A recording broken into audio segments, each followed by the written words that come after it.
It just started kind of like crunching down, and I don't know, we didn't know what was going on.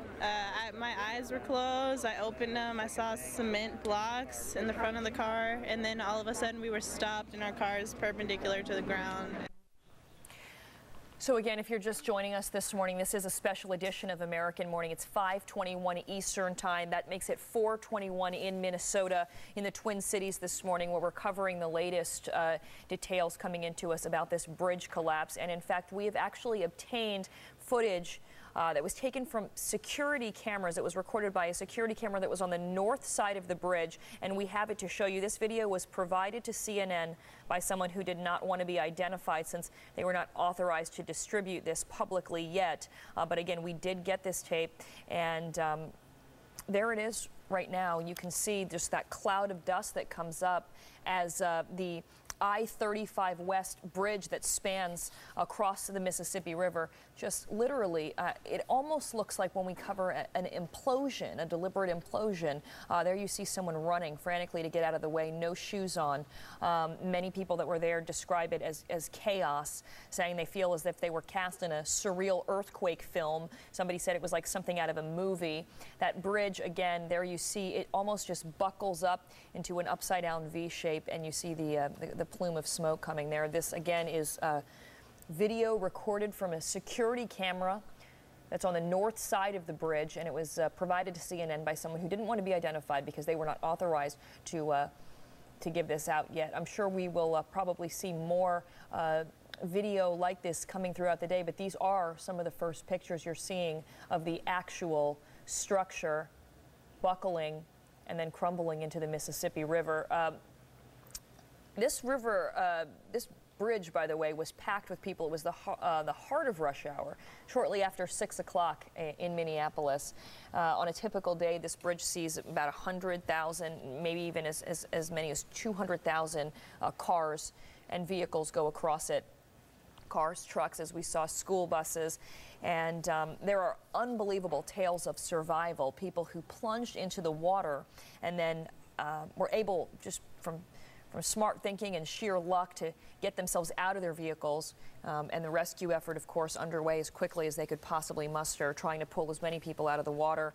There were others that did not fare as well. 9 people killed, according to the Minneapolis Star-Tribune, and there are still 20 missing. And unfortunately, the fears are that they also may have not made it. They've said this is a recovery effort this morning because they do not believe that anyone that was still in the river overnight survived.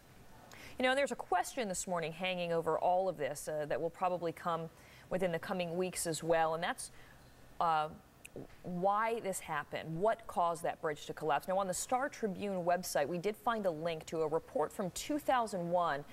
This report was from the University of Minnesota's engineering department.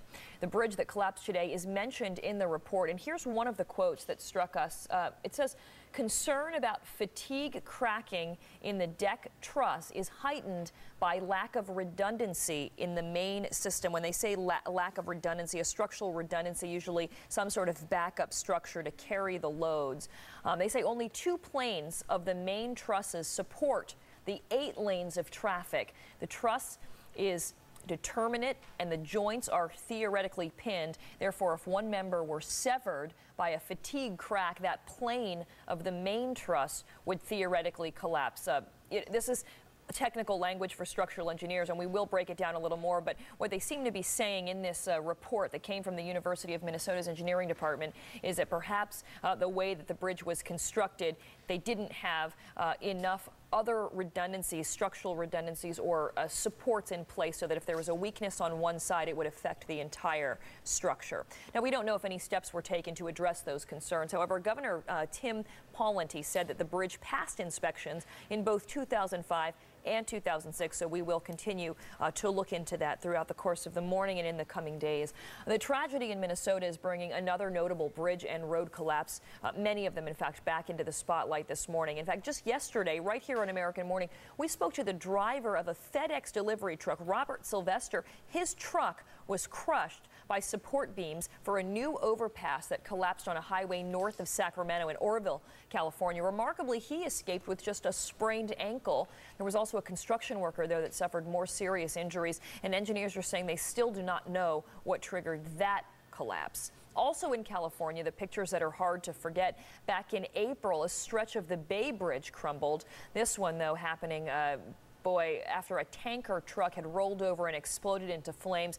The sheer heat coming up from the burning oil in that tanker is what ultimately ended up melting the trusses of that bridge and caused it to collapse. Only one driver was hurt in that. Also in 2002, a scene from Webbers Falls, Oklahoma. This is south of Tulsa. 14 people were killed when a barge hit a bridge over the Arkansas River. A 500-foot section of that bridge collapsed. An engineering report later determined that the bridge could have withstood the crash had it been built in accordance with the updated structural guidelines. And it's important to remember that there have been many changes over the decades as technology has been able to give people a better idea of what these structures need in order to stay up, even when something like a barge crashes into it. It's different in this case in Minnesota because there didn't seem to be any one event, any traumatic event that took place that caused the bridge to just buckle when it did. Also in Greenwich, Connecticut, 3 people were killed back in 1983 when a bridge, this bridge is on Interstate 95, it collapsed there. You see it almost just looks like a chunk of it fell. We have John Roberts on the phone right now. He is on his way to the scene right now in Minnesota. He's going to be able to update us. What's your progress, John, on where you guys are located, your crew? Hey, good morning, Karen. We're just on the Minneapolis side of the I-35 bridge collapse. I'm standing about 300 or 400 yards away from the actual site of the collapse, and you can see the rest of the roadway as it's both pancaked and sitting on its end as it spans the Mississippi River.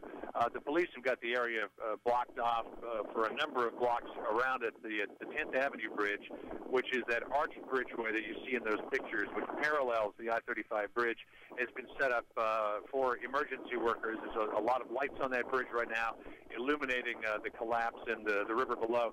There will not be any more recovery operations until first light here. There's so much debris down there in the water that they didn't want the recovery workers down there because they've actually been going in wetsuits, not even with masks on, some of them holding their breath, diving down into the cars, trying to find out if there are still any occupants in the vehicle. There are still some 20 people who are believed to be missing. They think they've got a number of about 50 cars in the river right now. So when the first light comes, and that'll be in about another 2 hours here in Minneapolis because it's only 4:30 in the morning, they'll resume those efforts. It really is a striking scene, Karen. You were talking about other bridge collapses. This really reminds me of the 1993 Northridge earthquake in California. I was up in the Antelope Valley where sections of overpasses on Interstate 5 had collapsed, and of course that big section of that bridge on the I-10 freeway had collapsed as well. It's very much like that, with the exception, though, that this bridge spanned water. The section that actually spanned the Mississippi River was almost 400 feet long. So in the cases of the bridge collapses in the Northridge earthquake, rescue workers were right there on the ground, able to get to people who may have been trapped or may have been in some trouble because of those collapses. I remember there was a motorcycle cop who was on his way to work up in the Antelope Valley and drove off the end of one of those overpasses that had completely come apart. He was killed. But now you have this enormous stretch of water, so that really is hampering the recovery efforts. But at this point, officials say there is no reason to believe that there was anyone else left alive down there. So very quickly last evening, they switched from a rescue to a recovery effort, one that will probably resume in about 2 hours' time here, Karen. You know, and you bring up a good point. You were mentioning the one collapse because of an earthquake. Also, the 880, the Loma Prieta earthquake back in 1989 that caused that section of the Nimitz freeway to collapse. That took nearly a decade to rebuild that section of freeway. Environmental concerns as well as design concerns ended up having it take a decade. When you look at the devastation and you see this structure collapse like that, you just wonder, where do they even begin to try to get that area cleared out and to get things back to normal in the Twin Cities? As we have seen, though, with that bridge collapse in Oakland, and as well, I mean, this really started with the Northridge earthquake. Some of these contractors go in there, they're very adept at demolition and rebuilding a